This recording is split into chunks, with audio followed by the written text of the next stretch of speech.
नमस्कार, स्वागत आप सभी का। ग्लोबल अड्डा देख रहे हैं आप और मैं हूं आपके साथ पुनीत मिश्रा और मेरे साथ मेरे सहयोगी आनंद प्रजापति मौजूद हैं। तो ईरान की बात करने वाले हैं, ईरान का अपडेट आपको देने वाले हैं। ईरान का अपडेट क्या है? एक तो नई तारीख बातचीत के लिए आ गई है कि किस तारीख को बैठेंगे और क्या बातचीत करेंगे और कौन सी जगह है। जगह भी बदल दी गई है और तारीख तो हम आपको बताने वाले हैं। एक बात, दूसरी तरफ चीन ने अपने पत्ते खोल दिए हैं और चीन ने क्या कहा है इसके बारे में भी आपको बताएंगे। एक नए हथियार का जिक्र अमेरिका की तरफ से किया जा रहा है और कहा जा रहा है कि वेनेजुएला हमने इसी का इस्तेमाल किया था। अब वो कौन सा हथियार है, क्या है, उसको समझने की कोशिश करेंगे और ट्रंप का दावा कितना दमदार है इसकी भी बात करने की कोशिश करेंगे और समझेंगे उसको। अमेरिकी फोर्सेस मिडिल ईस्ट में कितनी है इसकी भी कुछ एक मोटी मोटी संख्या आ गई है और ये भी कहा जा रहा है कि बस वो आदेश का इंतजार कर रहे हैं। कितने टाइम तक ऑपरेशन चल सकता है इसके बारे में भी कुछ खबरें छनकर आ रही हैं। आईएईए की तरफ से एक दावा किया जा रहा है, हालांकि आईएईए ने खुद ये इसके बारे में जानकारी तो नहीं आई आईएईए की तरफ से, लेकिन कुछ पोस्ट में ये दावा किया जा रहा है। क्या दावा है ईरान की ताकत को लेकर वो बात करेंगे और ईरान की वांटेड लिस्ट की बात करेंगे कि ईरान की वांटेड लिस्ट जो आई है उसमें अब नया नाम कौन सा है और ईरान ने क्या दावा किया है। तो आइए आनंद के पास चलते हैं और सबसे पहले सबसे बड़ी खबर की बात करते हैं। नई तारीख का ऐलान हो गया है कि अब दूसरे दौर की बैठक कहां होने वाली है। आनंद बताइए। बिल्कुल जी हाँ, देखिए दूसरे दौर की जो बैठक होने वाली है ईरान और अमेरिका की, ये बैठक होने वाली है जेनेवा यानी कि स्विट्ज़रलैंड में। और ये बैठक बहुत अहम माना जा रहा है। हालांकि इसमें मध्यस्थता ओमान की रहेगी, क्योंकि आपको भी पता है कि पहली जो बैठक थी ईरान और अमेरिका की 6 फरवरी को ये ओमान में बैठक हुई थी। लेकिन ये ओमान बैठक के बाद ये दूसरी बैठक जो है स्विट्ज़रलैंड में रखी गई है। और ये बैठक अहम इसलिए भी हो जाता है क्योंकि ट्रंप ने इसको लेकर के पहले ही जानकारी दे दी थी कि ये जो बैठक होने वाली है अगले हफ्ते होगी। तो अगले हफ्ते होने वाली थी, इसकी तारीख भी अब आ गई है 17 तारीख, यानी 17 फरवरी को मंगलवार का दिन है वो। और उस दिन ईरान और अमेरिका की दूसरी चरण की बैठक होने वाली है। इस बैठक में अमेरिका की तरफ से जो प्रतिनिधिमंडल है उसका नेतृत्व जो कर रहे हैं वो रहेंगे स्टीव विटकॉफ और खुशनर भी। और ईरान की तरफ से हैं अब्बास अराक्ची, जैसा कि पहले थे विदेश मंत्री अब्बास अराक्ची। वो उनका भी बयान इस बैठक को लेकर के भी आया हुआ है, वो आगे हम बताएंगे।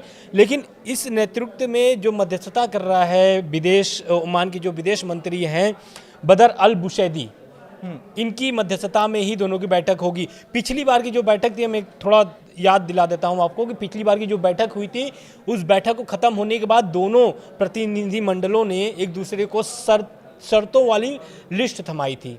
तो क्या वो जो लिस्ट थी इस बैठक जो दूसरी बैठक होने वाली है इस बैठक में उस लिस्ट पर चर्चा होगी, क्योंकि ईरान ने अपनी शर्तें गिनवा दी है कि ये शर्तें होंगी।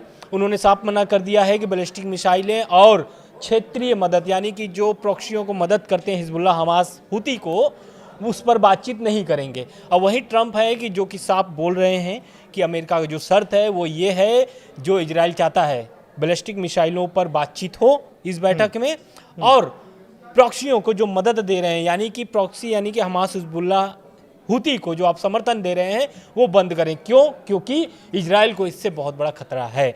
दूसरी बात, एक खबर सामने जो और निकल के आ रही है वो ये आ रही है कि ईरान ने अपने वांटेड लिस्ट जारी कर दी है। वांटेड लिस्ट में पहला जो नाम उसमें है वो बहुत चौंकाने वाला है, क्योंकि उसमें नाम है बेंजामिन नेतन्याहू का।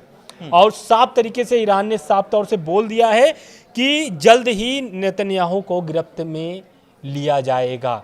यानी कि वांटेड लिस्ट में नाम आने से ये साफ हो गया है कि अब जो कार्रवाई ईरान करेगा वो अब सटीक बता दिया है कि इजराइल के साथ साथ अब नेतन्याहू जो है वो भी गिरफ्त में लिए जा सकते हैं। बिल्कुल ठीक है। अच्छा, अब दो तरफ से पत्ते खोल दिए गए हैं। यमन के बारे में हम कह भी रहे थे, हूती के बारे में कि वो क्या कर सकते हैं अगर वॉर छिड़ता है तो। इस बीच मैं आपको एक बड़ा अपडेट दे देता हूँ। बड़ा अपडेट ये है इसी मामले में कि अब तैयारियां शुरू हो गई है अमेरिकी फोर्सेस की और ये कहा जा रहा है ट्रंप ने अपने अमेरिकी फोर्सेस को कह दिया है कि आप तैयारी पूरी कर लीजिए। 1 हफ्ते तक का मेरे ख्याल से कहा गया है कि 1 हफ्ते या उससे थोड़ा सा ज़्यादा वक्त तक ऑपरेशन चल सकता है और इंतज़ार ट्रंप के ऑर्डर्स का है कि वो अटैक करने का कब ऑर्डर देंगे और वो यूएस फोर्सेस जो हैं वो अटैक कर लेंगे, ऐसा कहा जा रहा है। ठीक है, दूसरी तरफ ईरान जो है अपनी ताकत तो दिखा ही रहा है, लेकिन यमन की तरफ से, जिसके बारे में हम पहले ही कह रहे थे कि ऐसा अगर परिस्थिति बनेगी तो यमन या हूथी क्या करेंगे, तो अब कंफर्म खबर आ गई है। और चाइना क्या करेगा, जो चाइना ईरान का अच्छा मित्र कहा जाता है, उसकी तरफ से क्या खबर है, दोनों समझते हैं आनंद से। देखिए, पहला तो हूती पर हम बात कर लेते हैं, क्योंकि यमन जो देश है वहाँ पर हूती का जिस तरीके से एक्टिविटी है और रेड सी पर जिस तरीके से उनका पकड़ है, रेड सी वही है जहाँ से व्यापार होते हैं मिडिल ईस्ट के, यूरोप के, अधिक से अधिक जो तेल के जो जहाज़ें हैं वो वहीं से गुजरते हैं। और यहाँ पर हमेशा से आप देखेंगे तो हूती जो है इजरायली और यूएस के जहाज़ों पर अटैक करते हैं। तो इस बार जो है कि पिछली बार भी एक धमकी दिए थे, लेकिन इस बार उन्होंने साफ कर दिया है, चेतावनी भी खुली दे दी है कि अगर ईरान पर आप कोई भी बड़ी कार्रवाई करते हैं या फिर अटैक करते हैं तो रेड सी पूरी तरीके से रेड यानी कि खून में बदल जाएगा। क्यों? क्योंकि जिस तरीके से अमेरिका का लगातार बयान आ रहा है और इजराइल के बेंजामिन नेतन्याहू प्रधानमंत्री जो है वो पहुंचे भी थे वाशिंगटन, वहां पर पहुंच करके मीटिंग भी की थी और वहां पे उन्होंने अपनी शर्तों भी रख दी है कि मेरी शर्तें क्या हैं, इजराइल की शर्तें क्या हैं, वो 2 शर्तें अपने रख दी हैं। और उससे कहीं ना कहीं हूती को नुकसान होगा, क्योंकि उनमें हूती का भी नाम है शर्तों में। इजराइल के बेंजामिन नेतन्याहू ने जो शर्त रखी है कि प्रॉक्सियों को मदद बंद करिए, बैलिस्टिक मिसाइलें बनाना बंद करिए, तो वो हूतियों को प्रॉक्सी जो है कि होती है ईरान, और ईरान से उनकी जो दोस्ती है आपको भी पता है कि कितनी मतलब मजबूत है। और यही कारण है कि लगातार धमकी दे रहे हैं और आगे चल के वो कार्रवाई भी कर सकते हैं, क्योंकि पिछली बार भी अमेरिका के कई जहाज़ों पर वो हमला कर चुके हैं। दूसरा, चीन का सबसे महत्वपूर्ण खबर जो सामने आ रही है वो चीन से आ रही है, क्योंकि चीन ने साफ तौर से कह दिया है कि ईरान पर अगर हमला होता है तो इजराइल के खिलाफ बड़ा एक्शन लिया जाएगा, बड़ा एक्शन हो सकता है। बिल्कुल ये बड़ा दावा है चीन की तरफ से, ये बड़ा बयान, क्योंकि अभी तक चीन इस मामले में खामोश था और अभी रशिया की तरफ से इस प्रकार का कोई बयान नहीं आया है, लेकिन स्ट्रैटेजिकली जो सपोर्ट है वो पूरी तरह से पहले से रशिया से मिल रहा है, रूस से मिल रहा है ईरान को, चाहे वह हथियारों की बात हो, हथियारों के तौर पर, आर्थिक तौर पर और स्ट्रैटेजी, तीनों के तौर पर। हालांकि अभी खुलकर बयान पुतिन का सामने इसको लेकर नहीं आया। हाँ, लेकिन चीन का जो इस तरीके से खुले तौर पर बयान आना और ईरान को समर्थन करना इसलिए भी अहम हो जाता है, क्योंकि जिस तरीके से अमेरिका ने अपने मिलिट्री फोर्स वहां पर बढ़ाए हैं, अभी तो दावा ऐसा आ रहा है कि 30 से 40 हज़ार सैनिक जो है ईरान के आसपास पहुंच चुके हैं। दूसरा, आपको भी पता है कि पहला यूएसएस अब्राहम लिंकन जो जहाज है वो पहुंच चुका है, और दूसरा जो है गेरार्ड आर फोर्ड ये पहुंचने वाला है, यानी प्रोसेस में वो पहुंच भी सकता है, क्योंकि वो पहले से ही ट्रंप बोल रहे थे और ये स्पष्ट भी हो चुका है कि ये जो दूसरी जहाज है ये भी भेजे जाने की तैयारी हो रही है, शुरू हो गई है। बिल्कुल 48 घंटे में ये पहुंच सकता है। अच्छा, इस बीच मैं आपको बता रहा था कि ट्रंप एक हथियार का जिक्र कर रहे हैं, वो हथियार क्या है, क्या उन्होंने कहा है, इसको समझते हैं आनंद से, फिर उसके बारे में बात भी करेंगे। बिल्कुल, देखिए वो हथियार का उन्होंने जो जिक्र किया है ट्रंप ने, तो वो पहले तो हम बता दें कि ये जो हथियार है ये इस्तेमाल किया गया था वेनेजुएला में 3 जनवरी को, जब निकोलस मादुरो को पकड़ने के लिए अमेरिका का गुप्त तरीके से जो ऑपरेशन चला था, उसमें वो जो हथियार था उसका नाम है डिस्कॉम्बो बुलेटर। ये है हथियार और यही के वजह से मादुरो को गिरफ्तार किया गया था। और ट्रंप ने भी साफ साफ बोल दिया है कि अगर ईरान से डील नहीं होती है तो इस हथियार का इस्तेमाल किया जा सकता है। लेकिन इस हथियार के बारे में और भी डिटेल है। पहला तो ये है कि जो रशियन उपकरण थे वो काम नहीं किए थे वेनेजुएला में। दूसरा, जो चीन के उपकरण थे या फिर चीन के जो हथियार थे या फिर जो रडार पकड़ने वाले होते हैं वो भी बेअसर रहा। यानी रसिया और चीन के जो उपकरण थे वेनेजुएला में फेल नजर आए। तो अगर ये हथियार का उपयोग अगर ईरान में होता है तो क्या ये रूस और चीन का जो उपकरण है या हथियार है जिससे वो पकड़ लेते हैं कि ये चीज़ें अभी गतिविधि शुरू हो गई यूएस की, और वेनेजुएला में तो पूरी तरीके से फेल नज़र आया है। लेकिन क्या ईरान में अगर ये इस्तेमाल होता है तो रसिया और चीन आगे क्या कर सकते हैं? बिल्कुल आनंद ने जो बात बताई है, आनंद की तरफ से नहीं बताई है, वो ट्रंप के दावे की हम बात कर रहे हैं। अब आनंद ये दावे में कितना दम है, इसको लेकर थोड़ा सा हंसी भी आती है। बिल्कुल। इसलिए हंसी आती है क्योंकि हम देख रहे हैं कि रशिया और यूक्रेन के बीच एक बहुत लंबे समय से वॉर छिड़ा हुआ है, जंग चल रही है, अमेरिका हथियार भी उपलब्ध करा रहा जी।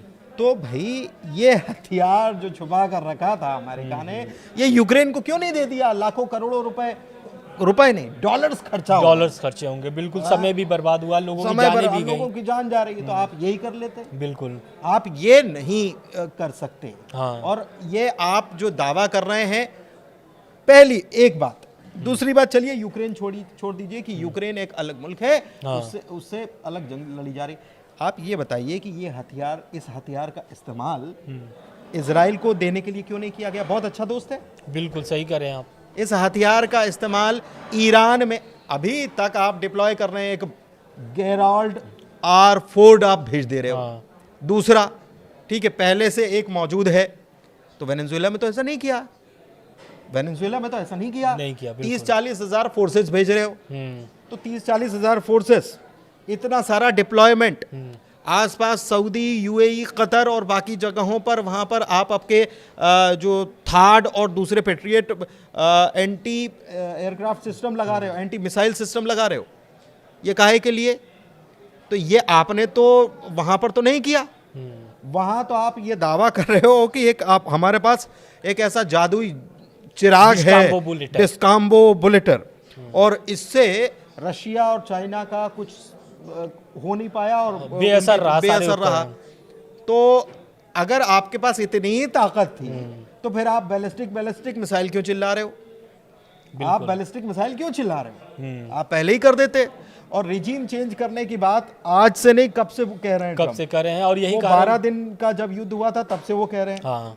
तो आप मुझे ये समझाइए कि 12 दिन में आपने B-2 बॉम्बर्स डिएगो गार्सिया से उड़ाए और वहाँ इतने वो बड़े बड़े बंकर बस्टर्स बम जो हैं वो दागे, और उनको जो नहीं फटे उसको ईरान ने अपने कब्जे में लेकर रिवर्स इंजीनियरिंग कर ली, और आपको तब ये डिस्कॉम्बो बुलेटर नहीं याद आया? तो ये ट्रंप है। बिल्कुल। मतलब आप क्या कहेंगे? ट्रंप अगर ये दावा कर रहे हैं तो अब क्या ही कहा जाए। अगर ऐसा होता तो इतने दिन तक ये टेंशन, बातचीत, मीटिंग, बैठक, इधर से उधर, बेंयामिन नेतन्याहू जा रहे हैं, वहाँ पर बोल रहे हैं, इतनी तमाम चीज़ें जो हैं, इतनी तमाम चीज़ें देखने को नहीं मिलती। कुल मिलाकर कुल जमा बात ये है। डिस्काम्बो बुलेटर होंगे उनके पास, हथियार वेनेजुएला पे इस्तेमाल भी किए होंगे, रूस और चाइना के उपकरण भी फेल हो गए होंगे, चलिए मानते हैं, लेकिन क्या ये डिस्काम्बो बुलेटर आप ईरान के पास भेज करके आप खामनेई को, जिस तरीके से आप बोल रहे हैं कि रिजिम चेंज करेंगे और खामनेई को अपनी गिरफ्त में लेंगे, ऐसा उनका दावा है, या फिर उनके तरफ से जो सोर्सेस निकल के आ रहे हैं उनके तरफ से ये निकल के आ रहे हैं कि आप इस तरीके से कार्रवाई कर सकते हैं, लेकिन क्या ये कार्रवाई करने के लिए आप पहले 40,000 सैनिक को भेज रहे हैं? नहीं, ये एक देखिए, एक बात में समझ में आती है कि ये जो गेराल्ड R4 जो है, हाँ। ये सबसे बड़ा जंगी बेड़ा कहा जाता दुनिया का। बिल्कुल। इसमें ऐसा कुछ सिस्टम लगाया जा सकता है, या लगा हो सकता है, और इसीलिए शायद इसको भेजा जा रहा हो, ये बात भी समझ में आती है। लेकिन अगर इसको भेजा जा रहा है तो पहले फिर अब्राहम लिंकन को क्यों वहां पर आपने डिप्लॉय करके रखा? इतने सारे जेट्स को क्यों ब्रिटिश एयरफोर्स का भी मदद लिया जा रहा है। हाँ। इसमें ये भी खबर आ रही कि उसके विमान जो हैं वो भी वहाँ पर आ रहे हैं।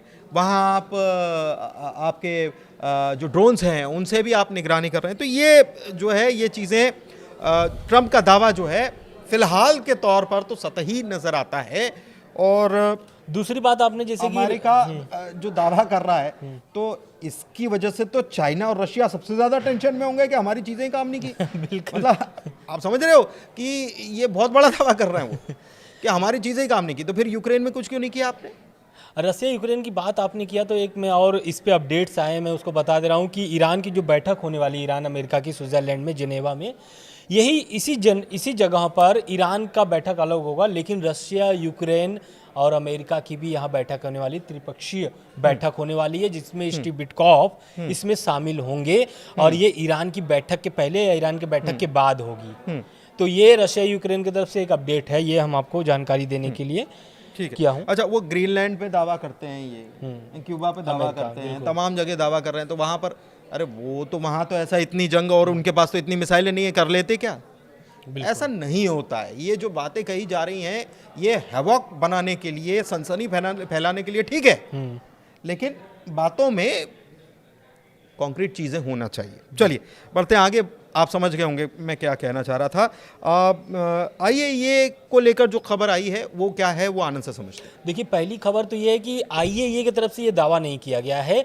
सोशल मीडिया में कुछ ऐसे पोस्ट पड़े हैं जो ये बता रहे हैं कि आईएए ने ऐसा दावा किया है कि ईरान ने अपनी पहली न्यूक्लियर बैलिस्टिक मिसाइल टेस्ट कर सकता है, और ये जो मिसाइल है, अगर तेहरान पर अमेरिका हमला करता है और मिसाइल जो है, ये जो मिसाइल जिसने ये एक तरीके से ऐसा कहा जा रहा है कि ये टेस्ट कर लेंगे या कर रहे हैं या कर सकते तैयारी हैं, है, मतलब कुल मिला तैयारी है, तो अगर ये मिसाइल अगर सफल होता है तो ये मिसाइल हिरोशिमा पर गिराए गए बम से 120 गुना ज़्यादा असर होगा अमेरिका पर। तो ये कहीं ना कहीं टेंशन वाली बात है, लेकिन ये आईएए की तरफ से दावा नहीं किया गया, ये पहले बता दे रहे। दूसरा, 400 किलो यूरेनियम से ईरान पूरे मिडिल ईस्ट को तबाह कर सकता है, ये भी एक दावा है कि जिस तरीके से अमेरिका और इजराइल का टेंशन यही है कि यूरेनियम वो कम जुटाए, कम संवर्धन करे उसका। तो ये साफ हो गया है कि अगर 400 किलो अगर मतलब दो बातें इसमें कॉन्ट्राडिक्टरी। एक तो ये आईएए की तरफ से हमेशा ये दावा करता आया है आईएए कि बहुत सारा यूरेनियम कभी भी बम बना लेगा। इसमें एक बात तो ये है कि कभी भी बम बना लेगा, तैयारी पूरी है आईएए। लेकिन आईएए ये भी कह रहा है, ये अमेरिका को सावधान करने वाली चीज़ें हैं कि अगर अमेरिका तेहरान के ऊपर अटैक करता है तो ऐसा हो सकता है। अब आईएए ये नहीं कह रहा है, ये पोस्ट में दावा किया गया है कि आईएए की तरफ से ऐसा कहा गया, लेकिन ऐसा हो सकता है। ट्रंप ने एक बार फिर से रिजीम चेंज करने बिल्कुल, ट्रंप ने देखिए रिजीम लगातार वो बोल रहे हैं, लेकिन अब जो इतनी बैठकों के बाद, मतलब इतनी बातचीत के बाद दूसरी बैठक के भी डेट आ गई कि 17 फरवरी को बैठक होगी, इसके बावजूद ट्रंप फिर से बोल रहे हैं कि ईरान में जो है कि सरकार चेंज होनी चाहिए, रिजीम चेंज होनी चाहिए, और ये ही ईरान के लिए सबसे अच्छी बात होगी, ट्रंप का कहना है। दूसरा बात उन्होंने कहा दिया है कि ईरान को डील के लिए 1 महीने का मोहलत दे दी गई है, यानी 1 महीने का समय दे दिया गया है, लेकिन अगर ये डील नहीं होती है तो रिजीम चेंज होना ही सबसे वाजिब होगा, ऐसा ट्रंप का कहना है। लेकिन उन्होंने ये भी बोल दिया है कि यही 47 सालों में सिर्फ खामनेई साहब ने सिर्फ बात ही किया है, कोई डील हुई नहीं अभी तक, सिर्फ बात कर रहे हैं 47 सालों में। और इस बीच ईरान में कितनी लोगों को मतलब कि गुनाहगार लोग, जो बेगुनाह लोग जो है वो लोग मारे जा रहे हैं, ईरान में मारे जा रहे हैं, तमाम मुल्कों में, ऐसा ही अमेरिका दावा कर रहा है। लेकिन इसके साथ साथ एक और बयान है, वो है ईरान का, मसूद पेजेश्कियान का। मसूद पेजेश्कियान जो है ईरान के राष्ट्रपति हैं, आपको भी पता है। उन्होंने एक इस बयान के बाद एक बयान उनका आया है कि ईरान की जो सरकार है वो अपनी गलतियां मानने के लिए तैयार है, लेकिन जो हुड़दंग लोग थे, यानी कि जो प्रदर्शनकारी हैं, वो पहले अपने चीज़ों पर एक तरीके से वो बात रखें, एक्सेप्ट करें कि उन्होंने गलती किया है, उन्होंने ईरान में हिंसा भड़काई है, उन्होंने तोड़फोड़ किया है, मस्जिद जलाई है। उनको पहले ये चीज़ स्वीकार करना पड़ेगा, क्योंकि अगर आप ये स्वीकार कर लेते हैं तब ये आप माने जाएंगे कि आप ये एक देशभक्त हैं ईरान के। नहीं तो अगर सिर्फ आप तोड़फोड़ कर रहे हैं, मस्जिद जला रहे हैं, लोगों की हत्याएँ कर रहे हैं, और जो मतलब प्रोटेस्ट में शामिल नहीं है उनको भी लोग गिरफ्तार कर ले रहे हैं, ईरानी सरकार कर रही है कि हमारी तरफ से गलती हुई है, हम मानने के लिए तैयार हैं, जो गलती हुई है उसको सुधारने का भी प्रयास है, लेकिन जो प्रदर्शनकारी हैं वो पहले अपनी गलती स्वीकार करें, और उनसे हम बातचीत करने के लिए तैयार हैं, बातचीत करें और बातचीत से सोल्यूशन निकलेगा। ठीक है, ब्लेसिंग्स कहते हैं मसूद पेजेश्कियान, ब्लेसिंग्स कहते हैं कि प्रदर्शन जो है वो ब्लेसिंग्स हैं, यानी वरदान है, आई ओपनर का काम करता है, लेकिन उसकी आड़ में अगर आप हिंसा करोगे, आगजनी करोगे, ये तमाम चीज़ें बर्दाश्त नहीं होगी। एक बात। दूसरी बात कि अब चलते चलते एक बात और मैं आपको बता देता हूँ कि ये जो ट्रंप रिजीम चेंज करने और तमाम बातें कर रहे हैं, बोल रहे हैं कि 47 साल से यही हुआ वही हुआ। अभी 2 दिन पहले, 2 दिन पहले या 1 दिन पहले ट्रंप का एक बयान और आया था, और वो पूरे ईरान के मैटर के लिए ठीकरा किसके ऊपर फोड़ रहे थे, ओबामा और बाइडन पर, कि ये सब उनका किया धरा है। तो ट्रंप, और फिर कभी वो कहते हैं कि हमारे पास ऐसा हथियार है कि नया क्या कर देगा। खैर, जो भी है अपडेट आप तक पहुंचाते रहेंगे, और इसके लिए आप देखते रहिए ग्लोबल अड्डा, अपना प्यार देते रहिए। चर्चा कैसी लगी ज़रूर बताइए। वीडियो बड़ा ज़रूर हो गया है, उसके लिए माफ़ी दीजिएगा। शुक्रिया। शुक्रिया।